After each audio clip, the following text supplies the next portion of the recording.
Muchas gracias. Quiero agradecerle particularmente a todos los asistentes por venir, a todos los participantes en este conversatorio, les hemos llamado conversantes, por aceptar la invitación, por prepararse y por hoy tener una actitud propositiva y que esto siga saliendo bien, como un evento que congrega y que es cada día y cada año más necesario en el sistema porque es propositivo, es un evento en el cual confluyen todos los actores. Muchas gracias por estar aquí. Bueno, vamos a tratar un tema que desde hace mucho tiempo viene dando vuelta en el sistema y en el mundo, que es la atención primaria en salud. Desde hace muchos años estamos escuchando eso. Se concretó por allá la declaración de Alma-Ata, una ciudad en Kazajistán, y se dijo sí, que salud para todos en el año 2000. Esta mañana decía el viceministro y se dieron cuenta que no se había cumplido. Exactamente. Se reunieron nuevamente los jefes de Estado de todos los países en Kazajistán nuevamente, en una ciudad que ahora no era la ciudad de Alma-Ata, sino la ciudad que dio pie a la declaración de Astana, la ciudad de Astana en Kazajistán. Y se reunieron nuevamente a poder unir unas normas, unos acuerdos internacionales que estaban quedando como en el aire. Estamos hablando de cobertura para todos, año 2000, pero también hemos escuchado todos los objetivos de desarrollo sostenible, la Agenda 2030, y todo está como que de pronto se cumple, de pronto no, entonces van a quedar los acuerdos internacionales en el aire. Y entonces esa declaración, que se denomina Declaración de Astana, se da en octubre 26 y 27 del 2018, preciso antes del COVID. Y cada país debía adoptar esa declaración y desarrollar sus propias normativas, sus propios ajustes a su sistema. Y vamos a mirar en Colombia, por ejemplo, qué ha pasado con esos acuerdos. Le vamos a pedir el favor a Mary, pero lo vamos a dejar para el final, ¿verdad? Vamos a empezar con qué significa esa declaración, qué contiene, qué precisa esa declaración y qué es lo que define como que los incondicionales para que se dé la atención primaria en los países. Entonces, adicionalmente a que se reconoce que no se ha cumplido con la equidad que se había propuesto, adicionalmente se reconoce que es la APS la estrategia que puede generar en los países resultados en salud, pero también resultados en sostenibilidad financiera.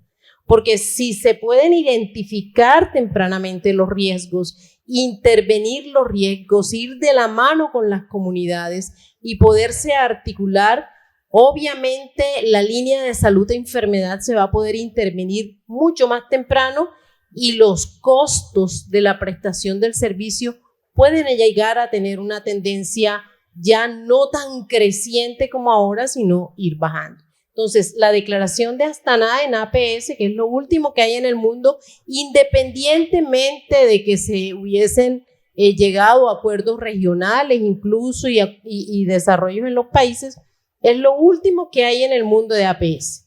Y precisa 4 cosas muy importantes que quiero relevar. Primero, el papel de los gobiernos. Los gobiernos tienen que desarrollar políticas públicas responsables dirigidas así cubrir toda la población sin que se afecte el gasto de bolsillo de la población. Ojo, es una declaración global y lo dice. Esto no puede ir a desarmarse de una manera irresponsable, no importándonos que al usuario de pronto se le vaya a quedar corto el bolsillo para pagar esos servicios de salud.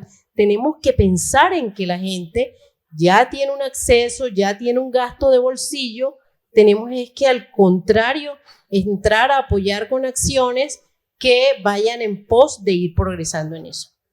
Segundo, que sí, a toda la población se le tiene que cubrir, pero ojo, muy importante, se articula acciones individuales con las colectivas, Porque generalmente se cree que la APS es lo de la salud pública, lo de los municipios por allá lejos, y no las acciones individuales. La declaración de Astana integra acciones individuales con acciones colectivas. Eso es muy importante. Y como tercer aspecto de los gobiernos, tienen que propender por sistemas de salud sólidos. Entonces, son temas que los gobiernos, todos de los países, deben propender por eso y la comunidad internacional está en pro de ello. Segundo, el tema de APS como tal, además de retomar todas las características de calidad, de oportunidad, de continuidad, de integralidad que estamos acostumbrados hace mucho tiempo como títulos de la calidad, envuelve o involucra tres aspectos que aquí se han dicho mucho, sobre todo en el panel anterior. La atención con compasión, con respeto y con dignidad, lo establece la Declaración de Antanas. Entonces ya no son solamente las características, oportunidad, integralidad y todo esto, sino esas tres características de la atención que obligan a que miremos entonces aspectos como el talento humano y todo lo que tenemos que sensibilizar para que esto pueda ser realidad. Y lo otro es que el talento humano tiene que ser no solamente suficiente en número, sino en distribución, que esté en todas las zonas del país donde se necesita y que adicionalmente esté con una intención de colaborar, de compromiso hacia el resultado de la atención. Adicionalmente, la Declaración de Astana lo que dice es: se necesita que los gobiernos trabajen en entornos políticos favorables y entornos propicios de ambiente, de entorno, de que realmente podamos vivir mejor, porque eso va directamente proporcional a la salud. ¿Qué pasa con eso? Yo no sé si ustedes han escuchado el ejercicio de las ventanas rotas. El ejercicio de las ventanas rotas es un ejercicio que se hizo colocando un carro donde tenía vidrios rotos, todo lo que era luces rotas, y se dejó en una comunidad y en la misma condiciones de la comunidad se puso un vehículo en otro sitio perfecto. ¿Qué pasó? Donde estaban los vidrios rotos, donde estaba la sensación de caos, que las cosas están mal, las cosas se pusieron peor. Entonces es mandatorio de las administraciones de gobierno, tanto locales como departamentales, trabajar por unos entornos políticos que la gente no vea caos, sino que la gente trabaje en medio de un ambiente propicio, se sienta bien atendido para que las cosas puedan ir mejorando.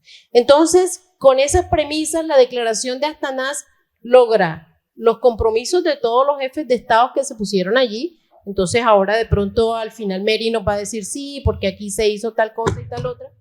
Pero adicionalmente se dice que es obligación articular toda la mayor complejidad de servicios en torno al ser humano. O sea, no es que la atención primaria sea solo de allá, el puesto de salud, no, tiene que unirse y articularse con una complejidad de servicios que tengan que ver no solamente en lo preventivo y promocional y atender al niño y atender a la materna y atender para la salud mental y atender al joven, sino que también lograr la integralidad con los otros servicios.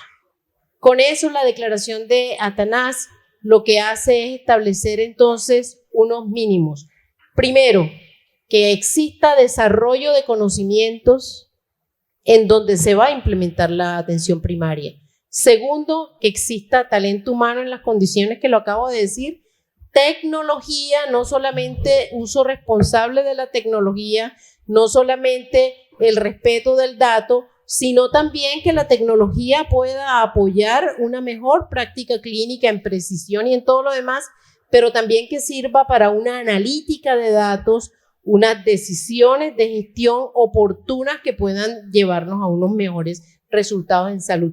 Entonces, ojo que vamos con conocimiento, recurso humano, tecnología, dinero, la financiación es necesario y por último el empoderamiento de la comunidad. Y toda esa teoría aquí en Colombia se tiene. ¿Por qué no revisamos entonces las regiones?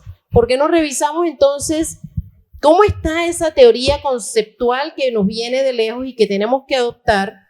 Entonces, aquí tenemos a la doctora Mary Bolívar, quien estuvo, ya le dijeron todos sus grados, quien estuvo en un estudio del Banco Mundial sobre cómo está la atención primaria en varias zonas del país. Tenemos a Beda Margarita, que también nos va a ilustrar con los casos de La Guajira, un territorio bien importante en todo lo que tiene que ver con las necesidades básicas insatisfechas desde una EPS de carácter indígena. Y tenemos otra EPS que también trabaja con la gente en La Guajira y en otras partes del país, pero siendo una EPS o una aseguradora no necesariamente indígena. Y tenemos un prestador con Fabián. Vamos a tener un panel bien rico en saber cómo está el país en cada uno de los conceptos que a nivel internacional se están exigiendo para ver si esto sí va a ser realidad. Y después pasamos a un tema que todos lo tenemos como en la puntita de la lengua, y es el tema de la reforma y qué va a pasar con eso. Entonces, Mary, por favor, empieza contándonos qué descubrieron ustedes en su investigación. Muchas gracias, Elisa, por la invitación. Carmen Eugenia, también muchas gracias a la Junta Directiva. Como Elisa comentaba, desde hace 3 años venimos haciendo una propuesta para un modelo de atención para personas con multimorbilidad y sus cuidadores. Se realizó a través del Banco Mundial con su financiamiento y con el acompañamiento del Ministerio de Salud y Protección Social. Este modelo, como antecedentes muy cortos y sucintos, se basó en un estudio de lo que era la situación de multimorbilidad en el país, y lo que encontramos es que el 40% de las personas que atienden en todos los servicios de salud del país tienen morbilidad crónica, y el 20% son multimórbidos, definidos como con 2 o más patologías. Y eso incrementa con la edad, eso puede llegar a ser un 60% en los mayores de 60 años. Otro elemento fundamental fue que recabamos la información internacional sobre los modelos de atención y también nacionales, porque el país no parte de cero. Entonces, para hacer una formulación de un modelo incremental. Y lo tercero, y es con base en lo que me voy a referir, hicimos 7 pruebas pilotos en el territorio nacional, en Barrancominas, Puerto Inírida, en el Guainía, Cajibío, en el Cauca, La Virginia, en Pereira, y también en Barranquilla, Atlántico. Aquí también lo hicimos en Barú, y en Bogotá hicimos también dos pilotos. Buscamos diversidad geográfica, porque hay áreas de dispersión geográfica, área rural. También tuvimos distintos aseguradores, es decir, desde cajas, empresas solidarias, privadas, con capital público, y de igual manera los prestadores. Hay prestadores de origen comunitario, públicos y privados. Lo otro es que eso que nos comentaba Elisa de Astana son los 3 elementos fundamentales que tiene el modelo. El modelo está basado en atención primaria en salud, como la estrategia articuladora tanto del nivel macro, desde la política pública, meso en la articulación y micro en la prestación de los servicios. Adicionalmente es esa interfaz en lo que es la gestión de los determinantes sociales en la acción intersectorial, porque tiene acciones colectivas, pero también desde los servicios de salud y desde la parte comunitaria. Y algo que se mencionaba en el panel anterior, está centrado en las personas, en una persona con multimorbilidad, no pertenece a ninguna corte, porque manejamos el país con la corte de VIH, con la corte del paciente renal, una persona, porque de hecho el modelo está sobre la persona, no sobre paciente, no pertenece a ninguna corte. Entonces está centrado en la persona, no vamos a segmentar a la persona en distintas patologías, y también también en todo lo que es el derecho. Ahora, ya con respecto a la pregunta puntual, con relación a la generación del conocimiento, definitivamente hicimos antes de iniciar una identificación de qué conocimiento se requería y definitivamente nos tocó formar a todas las personas que participaron como tal en el modelo. Trajimos desde las universidades, Universidad Nacional, la FUCS, de España también, para poder adelantar el modelo. Entonces hay una brecha importante para que cuando vayamos a hacer unas implementaciones de este tipo, necesitamos conocimiento y ahí está la brecha. ¿Cuánto tiempo demoraron en esa formación? Duramos un mes formando a cada uno y eso sin contar con la rotación del personal. Formamos unas personas y al tiempo otra vez nos tocó formar, etcétera, porque es la dinámica. Se fue el médico rural, bueno, etcétera. Entonces, esa es una realidad del país. Con relación al talento humano, definitivamente también teníamos unas recomendaciones de equipos básicos, los cuales estaban conformados como el modelo centrado en la persona. Tiene en cuenta las necesidades desde lo espiritual hasta lo físico. Necesitábamos desde trabajo social, salud mental, psicología, médico, etcétera. Y como decía Henry Mauricio, se necesita, digamos, que el servicio esté en función de la persona. Entonces, hacíamos algo que se denominó circuito de atención, donde los profesionales estaban de manera conjunta atendiendo a la persona y no que el paciente, la persona estuviera de un consultorio a otro, porque otra cosa importante fue el tiempo. Para lograr atender una persona compleja, realmente 20 minutos es demasiado poco tiempo para poder dar respuesta. Entonces, eso fue otro tema clave, que se requiere más tiempo para la atención y una atención transdisciplinar. No es solamente que estemos los profesionales de la salud, sino que realmente interactuemos en favor a darle respuesta a las necesidades de la persona. Y con relación al tercero, frente a la tecnología, ahí pues la recomendación internacional es tener historias clínicas electrónicas interoperables, porque es una persona pues con complejidad. Y entonces, como ya lo refirieron anecdóticamente, entonces vuelve y repita, etcétera, etcétera. Eso no lo logramos. Eso no lo hay en el país. Digamos, en los 7 pilotos que tuvimos, no fuimos capaces de tener esa historia clínica compartida. Y entonces, ¿qué es lo que pasa? Como pasa con las víctimas de la violencia, tienen que volver otra vez a la historia y se revictimiza y las personas vuelven a vivir lo mismo. Entonces, digamos, lo dejo hasta ahí para continuar. Doctora Erika, en el caso de Sucre, perdón, de La Guajira, que usted está ya también operando, como EPS que no es indígena, ¿cómo ven eso en el terreno, la implementación de la APS? ¿Qué hay, qué no hay, qué hacen, qué sí? Bueno, Elisa, creo que no solo en La Guajira, sino en todo el territorio nacional, los retos que nosotros tenemos para la implementación de una APS real son múltiples y estamos muy lejos de la realidad de llegarlo a hacer.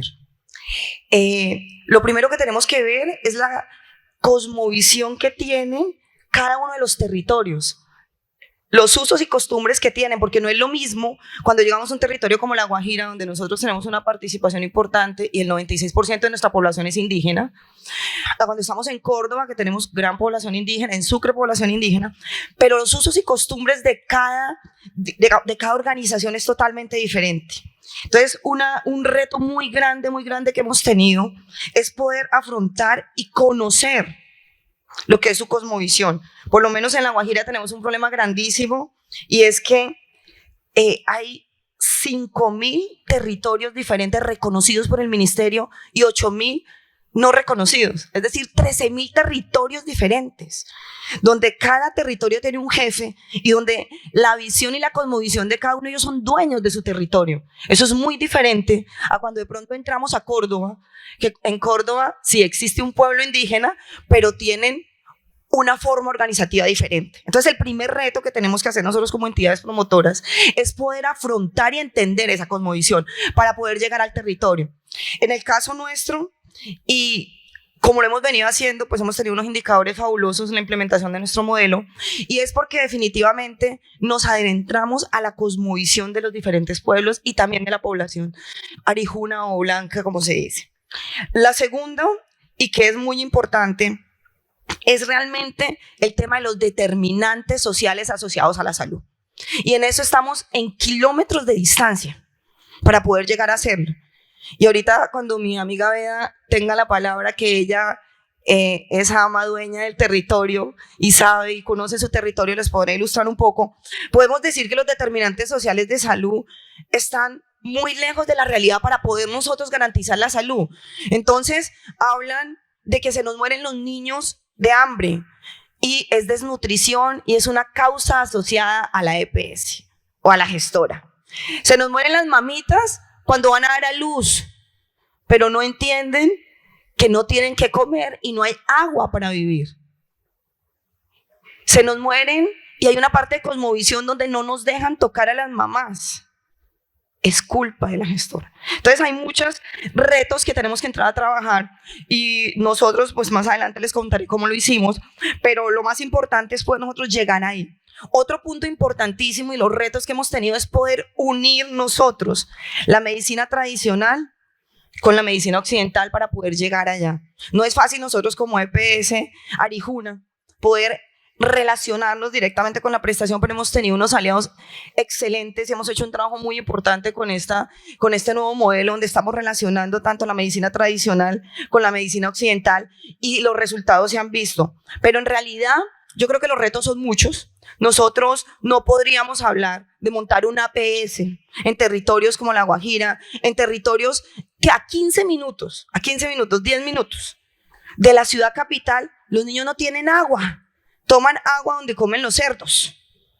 Por Dios. Y entonces montemos un modelo. Sí, lo hemos montado, tenemos un trabajo importante que creo que más adelante se mostrará cómo se ha montado, cómo trabajamos, cómo es nuestro modelo comunitario intercultural.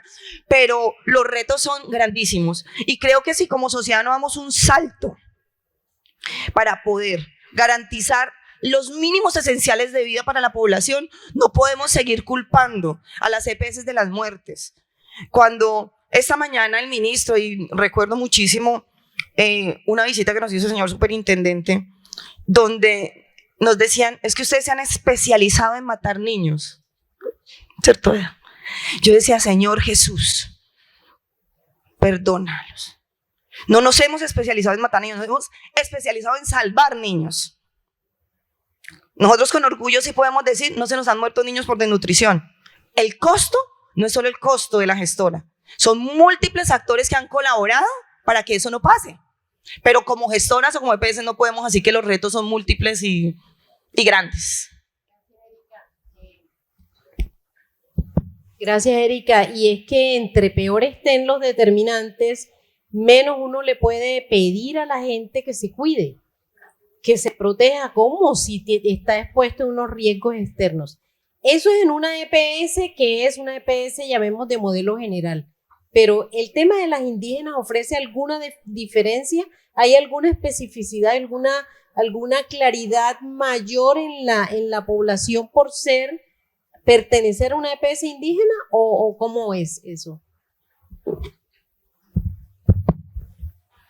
Ana Sarika, Tasaquinjia Jupushuale, muy buenas tardes en mi lengua materna, el Guayunequi. Bueno, reconociendo que la APS es la piedra angular de cualquier sistema de salud sostenible, me permito compartirle unos conceptos. Buen vivir es el resultado del equilibrio armónico de las relaciones de la persona consigo misma, con su familia, la comunidad, el territorio y la naturaleza.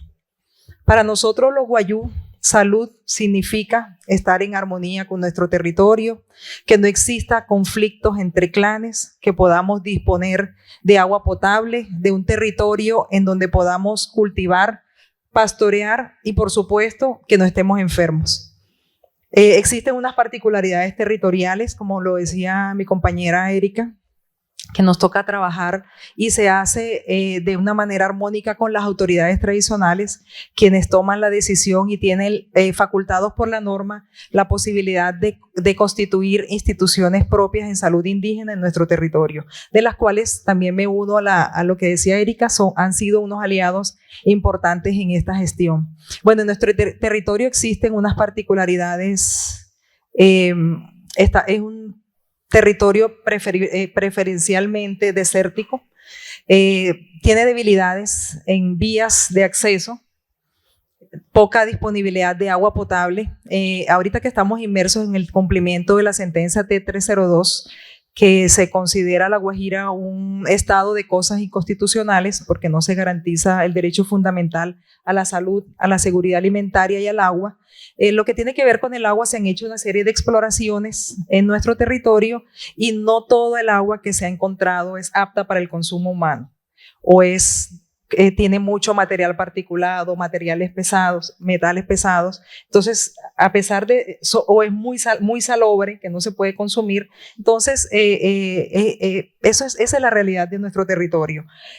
Acceso inequitativo a la educación, y la educación es un aspecto fundamental que va de la mano al derecho fundamental a la salud para que podamos trabajar de manera conjunta en unos resultados en salud.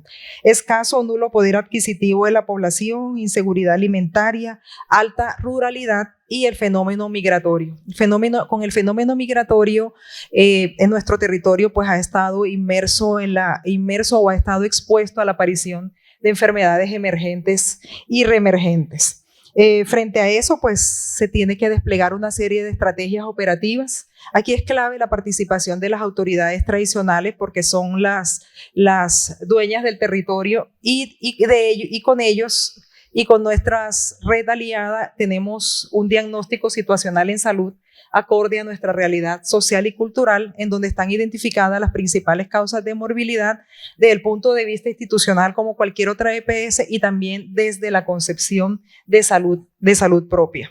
Y ya centrada en el tema de la declaratoria de Astana, lo que está relacionado con recurso humano, con talento humano, con tecnología y desarrollo de conocimiento y capacidades.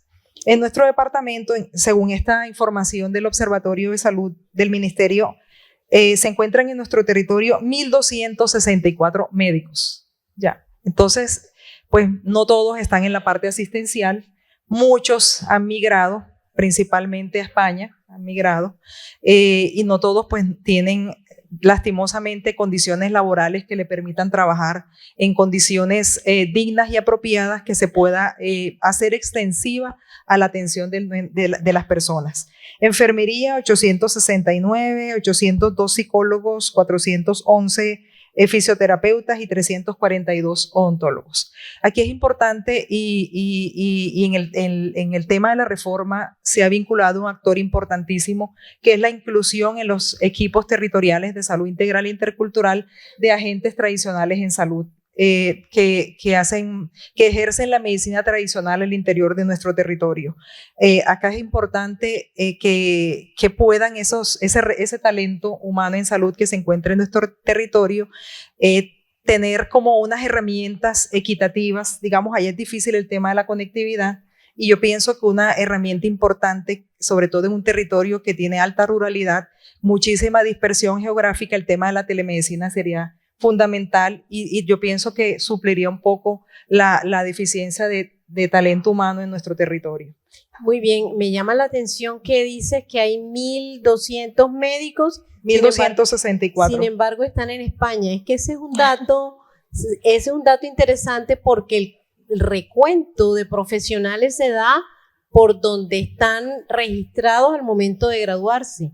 Sí, no es el registro actual. Entonces, el déficit de talento humano puede ser incluso mayor de lo que las cifras nos dicen. Pero Veda también ha tocado un tema de participación comunitaria que es fundamental en la atención primaria a través de autoridades, pero no quiero dejar pasar este punto sin darle la palabra a Fabián. Fabián nos va a ilustrar cómo ve él desde la prestación de los servicios la implementación de APS y con qué elementos nos vas a dar esa información. ¿De dónde? ¿De qué departamento? Cuéntanos. Perfecto. primero, buenas tardes y gracias nuevamente a Carmen Eugenia y a Elisa por la invitación.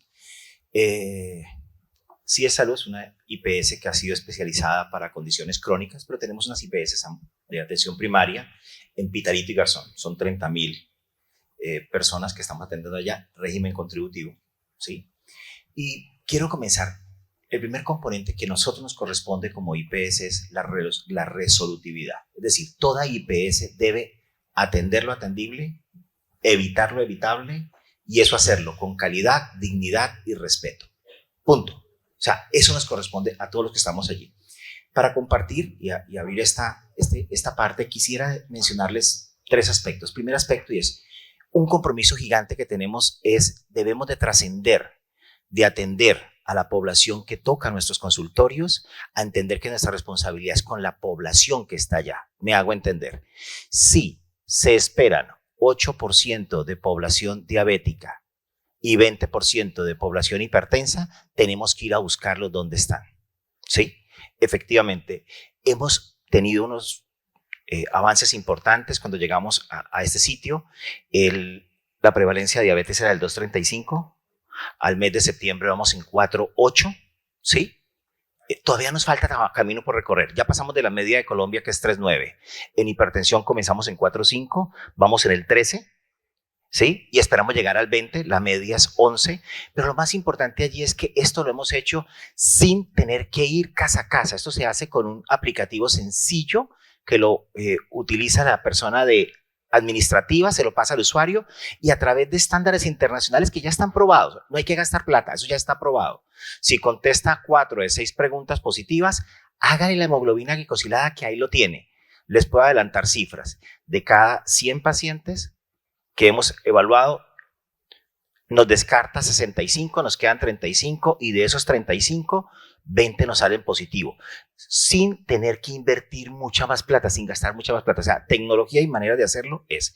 Segundo elemento importante que quiero compartirles, y es que el compromiso de nosotros como IPS es que los pacientes tengan mejor calidad, y eso pasa primero por un elemento, y es el control de los pacientes. Si los pacientes no están controlados, es muy complejo poder ofrecerles mejores resultados en salud. ¿Qué hemos logrado allí? Empezamos con apenas 20 y pico % de control en diabetes, estamos en el 53%. Estamos más arriba y bajamos porque esto es muy susceptible a quién está liderando los procesos. Vamos en la vía, cada vez le hacemos seguimiento mensual y hay un crecimiento interesante. Hipertensión, ya llevamos controlados 85% de los pacientes, pero aquí el mensaje, y es, cuando miramos los que no están controlados, que es lo que quiero compartirles a ustedes, los pacientes no controlados, las 3 principales causas son: 1, no viene, está en abandono, no volvió al programa.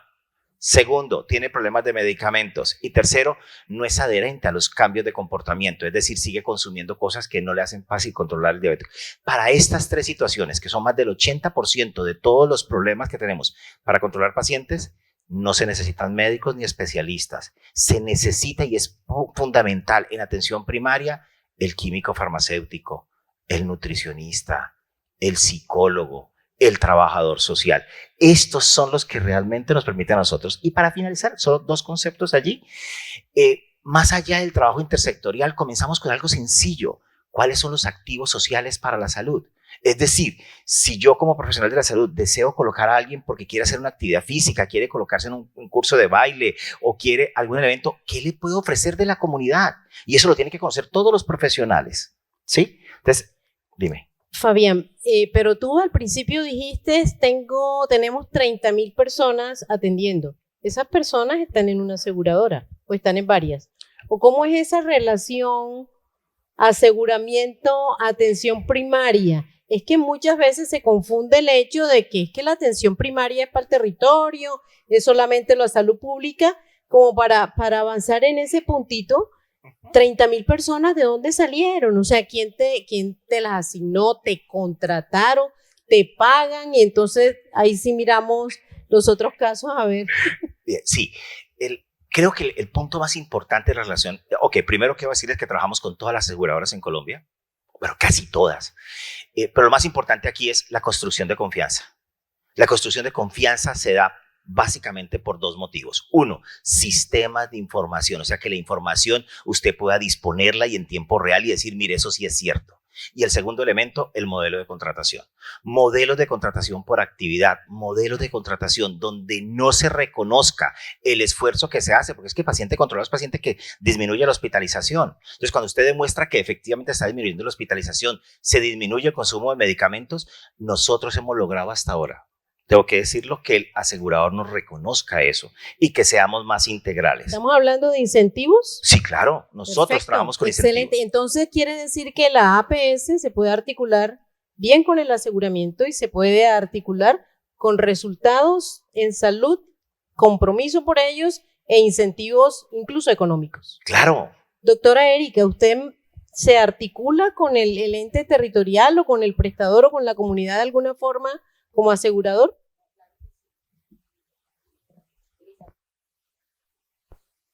¿Me prestas el tuyo? Elisa, claro que sí, mira, importante es cómo nos articulamos nosotros para poder hacer la implementación de la APS. Básico, dos cosas. Número uno, nuestra red, nuestros aliados, porque quien finalmente implementa el modelo que nosotros tenemos, que es un modelo comunitario intercultural, pues es la red de prestación de servicios que tenemos. Entonces, el diseño del modelo es nuestro y es propio. En el caso nuestro es un modelo totalmente comunitario, extramural. Para el caso de La Guajira, 100% extramural. En nuestras oficinas, a pesar de que tenemos muchísima población, jamás ves tú un solo usuario, porque nosotros nos articulamos con nuestra red aliada y derivamos todos los servicios a la red con autonomía y con eficiencia. Nosotros dentro de esta articulación con la red y dentro de nuestro modelo tenemos una presencia en los territorios donde tenemos población. Tenemos dos tipos de personas.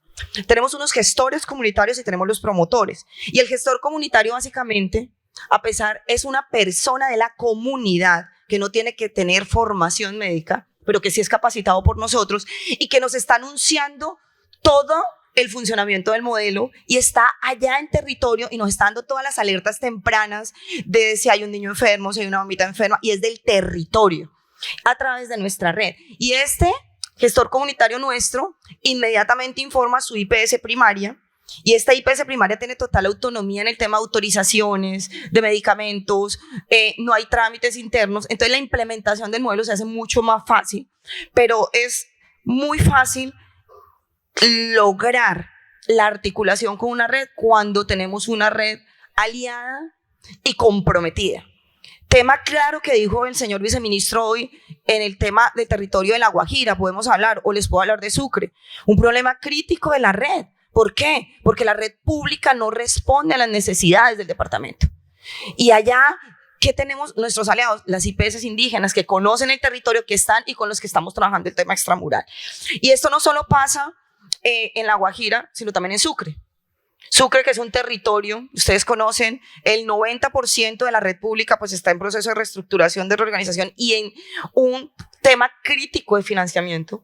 Entonces, la articulación no es la misma y les cuento, los resultados en salud en Sucre son más malos que en La Guajira, donde no hay agua, donde no hay agua, no hay vías, no hay comida y los resultados de salud nuestros son mucho mejores en La Guajira que en Sucre. Te puedo decir 10 veces más. ¿Por qué? Por la implementación del modelo y por la articulación que le damos y la forma como está. Sobre todo con la articulación con IPS aliadas. IPS aliadas indígenas. IPS indígenas. Sí, señor. Indígenas aliadas. Aliadas. Pero eso de aliadas también puede funcionar en otras partes del país. Claro, claro. Y funciona mejor por compromiso el resultado. Claro, ¿por qué funciona mejor? Porque de pronto cuando tú conoces a tu paciente, nosotros antes de entrar en La Guajira, lo primero que hicimos fue firmar un convenio con todas las IPS indígenas para hacer un tema de caracterización de la población. Vinculante antes de entrar y eso fue la puerta y eso fue lo que es la apertura del modelo. Entonces yo creo que eso ha sido un éxito para nosotros y nuestros resultados hablan en la diferencia de dos departamentos que realmente tú dices, sí, pero ¿cómo es que en Sucre me pasa esto y en La Guajira no? Por la misma facilidad que hemos tenido en el montaje y el acompañamiento que hemos tenido realmente. Y aquí también hay que reconocer el trabajo que viene haciendo el gobierno nacional. Yo creo que en medio de todo esto hay que reconocer muchísimo el trabajo que ha hecho el gobierno nacional. Y es que con el tema de la sentencia le ha metido la ficha completa a todos los actores y ha podido hacer algo que aún nos falta mucho, pero es articular todos los actores del sistema en fin de que no se nos mueran niños, que no se nos fueran mamitas, no se evalúan de mañana, de tarde, de noche, y todos los recursos están disponibles.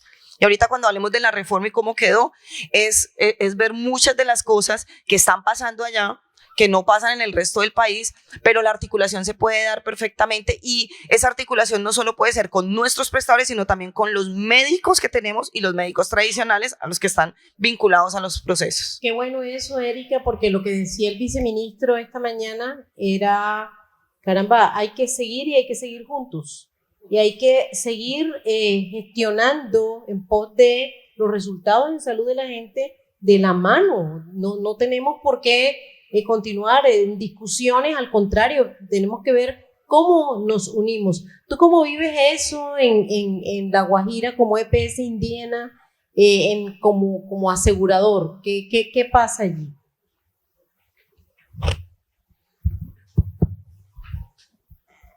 Bueno, realmente ser asegurador en La Guajira es un desafío. Y al inicio de la presentación yo le mostraba pues todos esos factores que condicionan esa gestión. Nuestra institución es creada por autoridades tradicionales del pueblo guayú colombiano, siempre se le coloca colombiano porque el guayú tiene una particularidad que está en dos países. Para nosotros no existe la división político-administrativa de Colombia y Venezuela. Eso implica una serie de retos, sobre todo en años anteriores en donde existía una libre movilidad, una frontera totalmente permeable y un sistema de salud totalmente diferente el venezolano al colombiano. Por otro lado, eso facilita el tema de participación. Tenemos unas instancias conformadas por autoridades tradicionales, una junta de control social que es, guardando las proporciones, el equivalente a una supersalud. Una supersalud para nosotros, pero conformada por autoridades tradicionales, es la Junta de Control Social, un consejo étnico y cultural, y entre todos hemos construido rutas para facilitar el acceso y la continuidad, de tal manera de que el guayú reciba una atención en condiciones dignas y apropiadas, en donde se respete sus usos y costumbres y su sistema normativo guayú.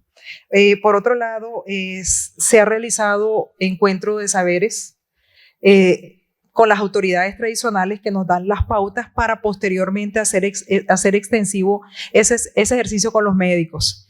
El ejercicio que tenemos avanzado en un tema de complementariedad es la atención de las maternas por las parteras. Bueno, resulta que tenemos una realidad por la dispersión geográfica, por el tema social, cultural y económico. El rol de las parteras es muy importante en nuestro territorio. Muchas de las mujeres pues tienen sus bebés en las comunidades y cuando tienen su contacto con el sistema sanitario y dicen yo tuve mi bebé en la comunidad, entra como todo el mundo así como en pánico y enseguida vamos a llevarnos al niño. Nació en comunidad, seguramente fue un parto que no fue seguro y potencialmente séptico, vamos a llevarlo a un servicio de alta complejidad.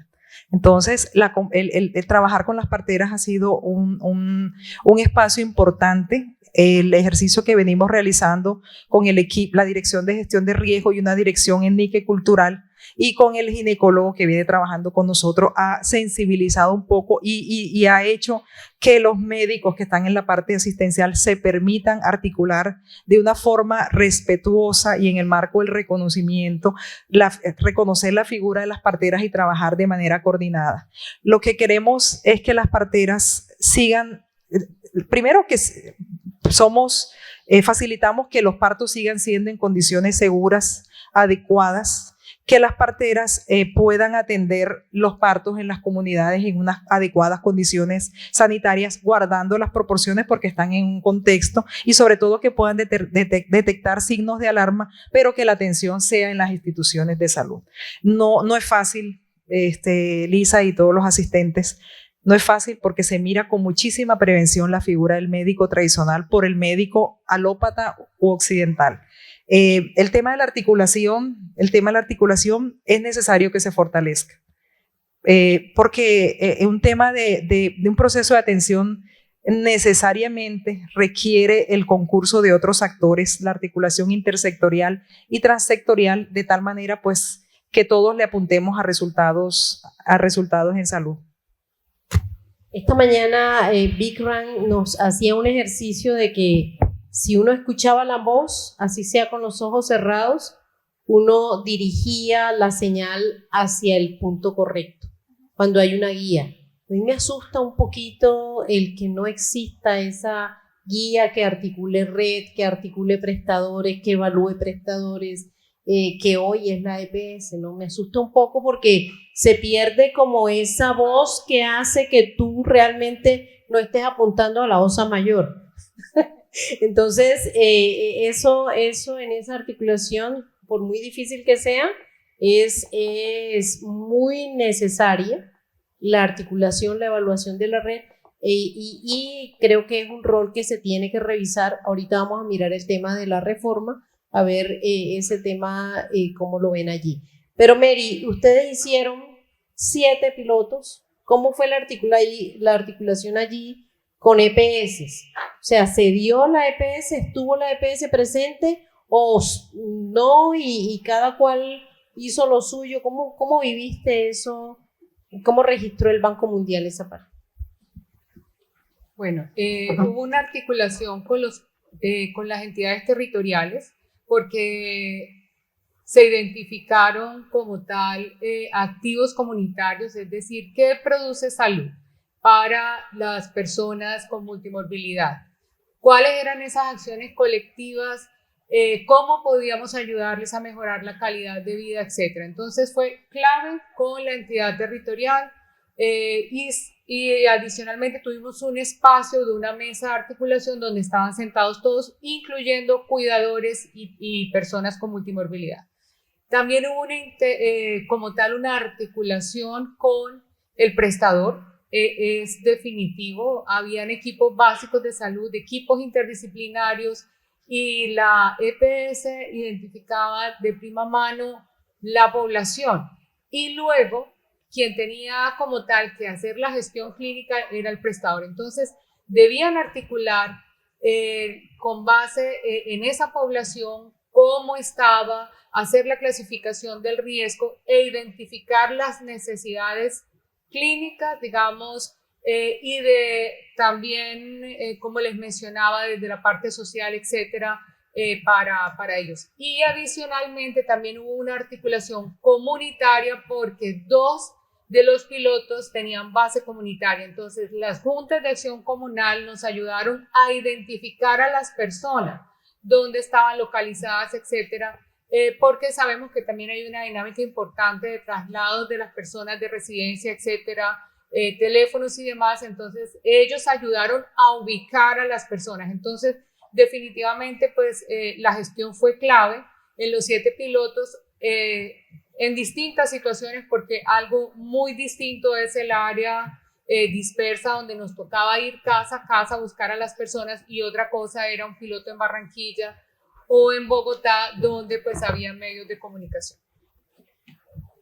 Bueno, pero ya por último, para seguir contigo, Mary, ¿qué pasó en Colombia con las normas y qué va a pasar ahora con una reforma? ¿Esto depende de una reforma o qué hace falta? Y por favor, se me prepara cada uno como, ¿qué creen ustedes que se necesita para implementar la reforma? ¿Lo resuelve?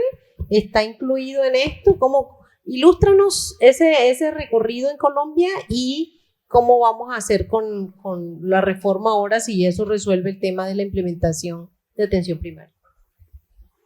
Bueno, definitivamente, como se ha mencionado, la atención primaria en salud no es algo nuevo. Digamos, conceptualmente ha tenido enfoque de primer nivel o de estrategia. Hoy en día eso no tiene discusión, es una estrategia.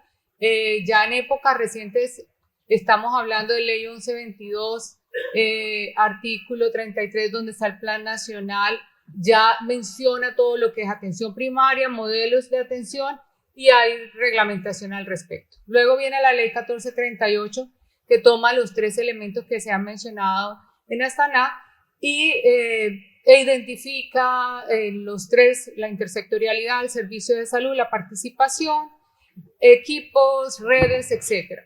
Y con base en eso también podemos tener la ley estatutaria que, si bien es cierto no lo menciona de una manera específica, podemos identificar en el artículo 6 los elementos del derecho, en el 8º la integralidad, 9 determinantes sociales, 12 participación social, 15 el plan de beneficios, el 20 la política de atención integral, que de ahí el plan de desarrollo de ley 1753 precisamente adopta la país.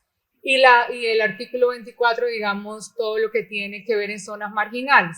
Entonces, teniendo en cuenta eso y haciendo pues también la revisión del proyecto de ley y sabiendo, como lo decía muy bien esta mañana el señor viceministro, que sabemos que entra, pero en la discusión pueden salir otros elementos, en lo que hoy está planteado, digamos, en términos generales, tiene los mismos componentes con relación a los determinantes sociales, la intersectorialidad, centros de atención primaria en salud, el fortalecimiento del primer nivel y todo lo que tiene que ver con los equipos. Ahora, lo que se observa es que, digamos, normas no nos han hecho falta. De hecho, en el ranking estamos de sextos a nivel mundial por Economist. Lo que sabemos y lo que hemos escuchado y lo que nosotros piloteamos es que tenemos fallas estructurales en el país. Tenemos una Colombia que es completamente diversa y que, independientemente de la buena voluntad que se tenga, pues es muy difícil. Hay muchos retos para superar y para implementar lo que es la atención primaria. Entonces, eso lo dejaría ahí. Fabián, aquí se ha dicho, hace falta conocimiento cuando yo voy a implementar, entonces tengo que entrenar a la gente. Hace falta cantidad de personas, ¿verdad? Veda decía un número, pero están en España, entonces es como un número también incierto. Redes aliadas, no siempre hay. Historia clínica electrónica, hace falta también. ¿Qué va a pasar entonces con la reforma y el capítulo de APS, que sí está como bien, como consensuado? Si se sacara solo eso, todo el mundo dice sí, pero concretamente eso va a ser real. ¿Qué se necesitaría de manera concreta para implementar la APS? Y no me mire así que... No, le iba a dar primero los números del baloto, pero bueno. No, ¿cuál es el elemento acá? Venga, independiente de la reforma, y qué pena que me salga, y es que debemos de entender que desde la institucionalidad nosotros tenemos que seguir avanzando. El tema de la reforma, todos los países del mundo están analizando cómo hacer y tenemos que seguir avanzando.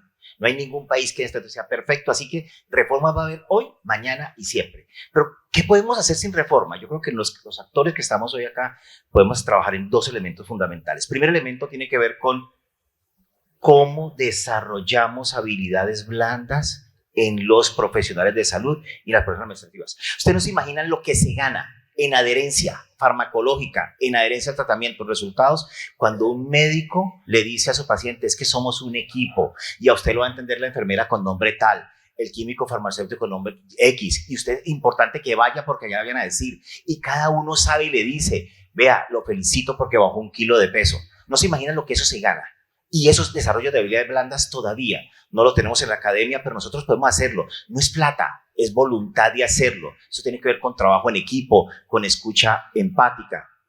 Y un segundo elemento que es importante, que no requerimos reforma, es que tenemos que avanzar los modelos de contratación. Y en esos modelos de contratación tenemos que pasar de las redes integrales a redes integrales e integradas.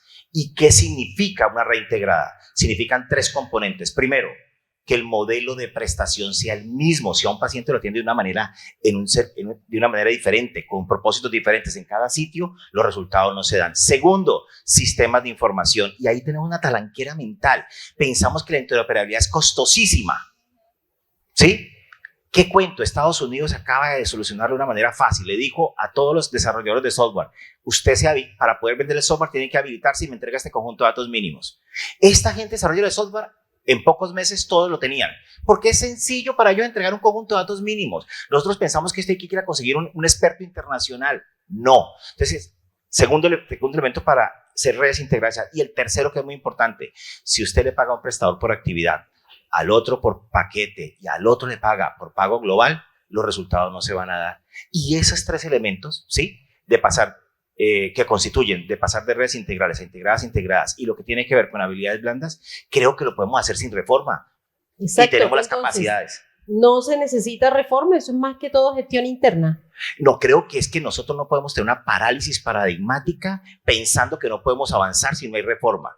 Es importantísimo el Ejecutivo, claro que sí es importante, pero nosotros tenemos una cosa que se llama institucionalidad y nosotros desde las instituciones podemos hacer muchas cosas adicionales y la gente a través del control puede hacer cosas, no que no se requiera, sino que no podemos esperar a que haya reformas para empezar a hacer cosas que podemos hacerlas. Aún es más, el mismo gobierno también puede hacer muchas sin necesidad de ley. Es mayor gestión Sí. interna.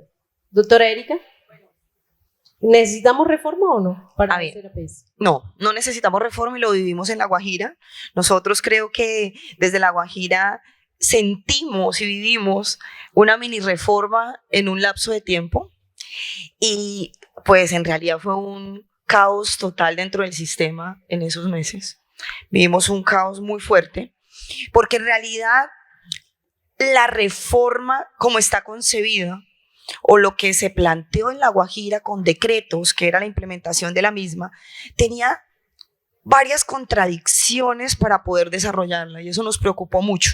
Cuando veíamos los diferentes decretos, resoluciones y normas que teníamos que salir a hacer ya, encontrábamos que no había una secuencia lógica para garantizar la prestación de servicios. Nos preocupó muchísimo eso y empezó un canibalismo absoluto entre IPS, EPS, porque al querer montar un modelo y una APS en territorios como La Guajira, por decreto, por resolución, sin que las condiciones estén dadas en el territorio, sin tener médicos, sin tener enfermeras, sin tener agua, sin tener nada, es totalmente imposible. Yo creo que no necesitamos una reforma para la implementación del APS porque lo venimos haciendo. Todos hablamos de el APS, la atención, pero nosotros estamos haciendo unos esfuerzos grandísimos y hemos dado unos pasos grandes y lo estamos haciendo. Pero como lo comenté al principio de mi intervención, los desafíos y los retos no son de las gestoras. Yo creo que los desafíos y los retos tenemos que pasarle la bola al gobierno nacional para que conjuntamente podamos implementar esta APS y que sea un éxito real en los territorios. Creo que no necesitamos reforma. Yo creo que aquí se han dicho aspectos muy claves. Tenemos entonces que hablar con la academia para mirar en qué se está enfatizando la formación, cómo se le dan unas habilidades diferentes a los profesionales para que cuando salgan sean más conscientes y más conocedores de la atención y de la necesidad de realizar una adecuada caracterización, no solamente previa como la que hace la EPS, sino en esa cita médica poder hacer una adecuada anamnesis, una adecuada investigación de los antecedentes de la persona, relacionarlos y poder interactuar en redes integradas que complementan la EPS para que se puedan dar resultados en salud. Hay que buscar apoyo en tecnología. En la declaración de Atanás lo dice, no solo el gobierno tiene que buscar apoyo en la empresa privada, en las comunidades, en lo que realmente quiera y que desee participar en un servicio de salud. Y tercero, lo que tiene que ver con la financiación, que yo creo que no es el panel para tocar el tema financiero. Aquí veo al doctor Augusto Acosta que estará mañana en el tema financiero, el cual lo miraremos con lupa, pero realmente en esto de APS, con lo que hay, se puede avanzar. Y tenemos que articularnos entre todos los actores, como lo decíamos, entes territoriales, prestadores, comunidades organizadas y no, aseguradores y prestadores para poder generar unos resultados ya que puedan ir abonando victorias tempranas en un camino que ha venido allanándose de tanto tiempo como es la atención primaria en salud con resultados. ¿Alguna cosa por complementar, compañeros de panel? Dale, Veda, en lo último, porque ya aquí de Liliana me está haciendo ojitos. No, respecto a la pregunta, ¿reforma sí o no? Ajá. Sí, pero no así. Bueno, toda norma política que afecta a las comunidades indígenas debe surtir una consulta previa. También es un derecho fundamental la consulta previa. Se deben hacer pues con las partes interesadas, en este caso con el pueblo guayú. Yo voy a apropiarme, que me gusta muchísimo, de la frase dialogar para avanzar. las autoridades tradicionales también han hecho diálogos para afianzar sus derechos fundamentales. Cuando digo, pero no así, es que primero que se reconozca, hay leyes, normas, jurisprudencia en donde reconoce pues la participación de los pueblos indígenas en el Sistema General de Seguridad Social en Salud. Y segundo, pues los derechos constitucionales son progresivos más no regresivos. Y en el marco de esos derechos que tienen los pueblos indígenas se han conformado instituciones propias en salud, EPS indígenas e IPS indígenas. En el departamento de La Guajira hay una experiencia de más de 27 años. Entonces no se puede borrar y decir vamos a implementar esta forma o este tema operativo de prestación de servicios en nuestro territorio. Segundo, el recurso humano debe hacer, el recurso financiero debe reconocer un modelo cuando es en zona rural dispersa y que tiene particularidades pues, poblacionales, epidemiológicas, sociodemográficas, etc. Tercero, o cuarto, el CAPS per se no garantiza un derecho fundamental. Se debe hacer un reconocimiento a la gestión en zonas de alta ruralidad. Aquí abro un paréntesis. En realidad no todos los 1.264 se han ido para España. Una parte se ha ido, pero no de los médicos que están en La Guajira, sino en todo Colombia. Entonces, les decía, cerrando el paréntesis, de que se haga un reconocimiento financiero y de todos los elementos que implique un incentivo, porque a todos los seres humanos y a todos nos gusta que nos llenen el vasito. Aquí la doctora Mary me pasó su botellita. Entonces, es importante el tema de los incentivos, el reconocimiento económico, que sea para talento humano en salud y también para los agentes tradicionales en salud que se encuentran en nuestro territorio. Es importante la intervención real y efectiva intervención de los determinantes sociales. De esa manera, pues reforzamos el concepto de salud que tiene el Wayuu y, por supuesto, le damos mucha fuerza al concepto de buen vivir, que fue con el que inicié la intervención. Y también es importante el reconocimiento, el gobierno propio de las autoridades tradicionales, siempre en los encuentros que han hecho y en las reuniones que ha tenido con el ministro y el viceministro, siempre ha manifestado algo. Nosotros, hablando por ellos, ratificamos nuestra disposición de apoyar las estructuras propias en salud. Si va a haber reforma, sentémonos y trabajemos de manera conjunta para que la atención en los territorios reconozca realidades, sea en condiciones dignas y apropiadas y que reconozca creencias, usos, costumbres y sistemas normativos. Gracias. Dialoguemos y avancemos, señores. Creo que esa es la consigna que sale de este panel. Muchas gracias a todos por venir, por prepararnos y por acompañarnos con sus ideas. Muchas gracias.